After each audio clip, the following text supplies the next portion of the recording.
Okay, ચાલો એક મસ્ત વાત કરીએ. તમે ક્યારેક વિચાર્યું છે કે આપણે ભલે એકદમ સ્થિર ઊભા હોઈએ, પણ આપણી અર્થ, આપણો આ પ્લેનેટ કોન્સ્ટન્ટ ફરી જ રહ્યો છે? એ બિલકુલ સ્થિર નથી.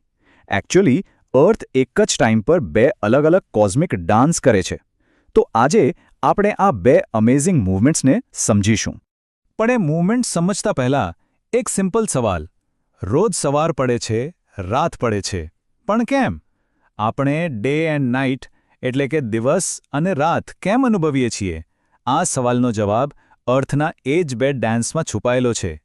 ચલો એ મિસ્ટ્રીને સોલ્વ કરીએ. તો અર્થનો પહેલો ડાન્સ, પહેલી મૂવમેન્ટ, એને કહેવાય છે રોટેશન. આ છે અર્થનો ડેલી 24 કલાકનો નોન-સ્ટોપ સ્પિન, પોતાની જગ્યા પર. જો રોટેશનને સમજવા માટે એક ભમરડો ઇમેજિન કરો. અર્થ પણ બિલકુલ એવી જ રીતે એક સ્પિનિંગ ટોપની જેમ પોતાની જ જગ્યા પર કન્ટિન્યુઅસલી ગોલ ગોલ ફરી રહી છે. તો ટેકનિકલી રોટેશન એટલે શું? એકદમ સિમ્પલ. અર્થ પોતાની જ એક ઇમેજિનરી લાઇન પર સ્પિન કરે છે. આ ઇન્વિઝિબલ લાઇનને એક્સિસ કહેવાય છે. એમ વિચારો કે અર્થની વચ્ચેથી એક સીધો સરિયો નીકળતો હોય અને અર્થ એની જ આસપાસ ફરી રહી છે.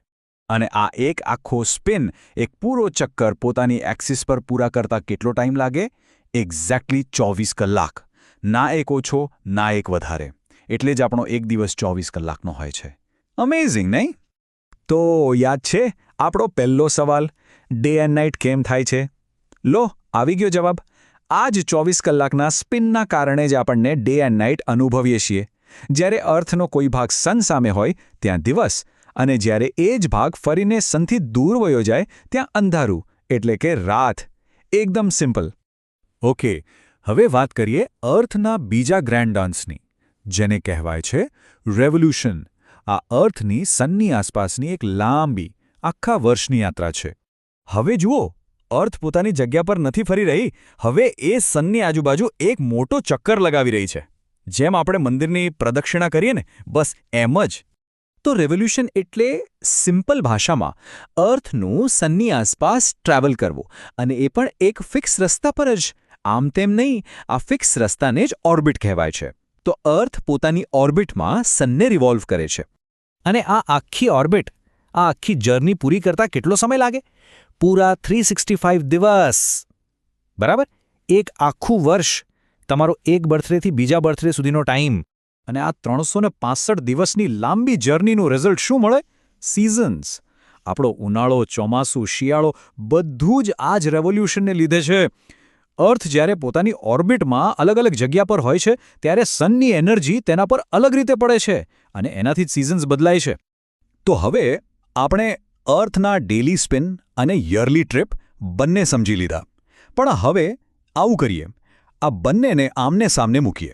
Rotation versus revolution. Let's see the difference. તો અહીંયા જુઓ, એક બાજુ છે રોટેશન. શું કરે છે? પોતાની જ એક્સિસ પર ફરે છે. કેટલો ટાઈમ? બસ 24 કલાક. અને એનાથી શું થાય? Day and night. ઇઝી. બીજી બાજુ છે રેવોલ્યુશન. આ સનની આસપાસ ફરે છે. ટાઈમ? આખા 365 દિવસ. અને ઇફેક્ટ? સિઝન્સ ચેન્જ થાય છે. Simple, right? ઓકે, તો આપણે આખા બ્રહ્માંડના બે મોટા ડાન્સ સમજી લીધા. પણ સવાલ એ છે કે સો વોટ? આપણી ડેલી લાઈફ પર આની શું અસર થાય છે? વેલ, ઘણી બધી.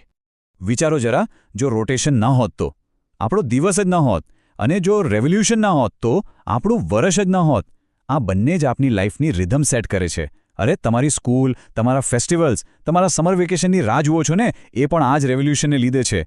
બધું જ આના પર ડિપેન્ડ કરે છે. ચાલો, જતાં જતાં એક માઇન્ડ બ્લોઈંગ સવાલ. આપણે વાત કરી કે અર્થ કોન્સ્ટન્ટ ફરે છે, પણ કેટલી ફાસ્ટ ખબર છે? લગભગ 1600 કિલોમીટર્સ પર આવરની સ્પીડથી. ગાડીની સ્પીડથી પણ કેટલી બધી વધારે. તો જો આપણી અર્થ આટલી જોરથી ફરી રહી છે, તો આપણે ફીલ કેમ નથી થતું? ફેંકાઈ કેમ નથી જતા? આ સવાલનો જવાબ તમે શોધજો. મજા આવશે. Keep thinking.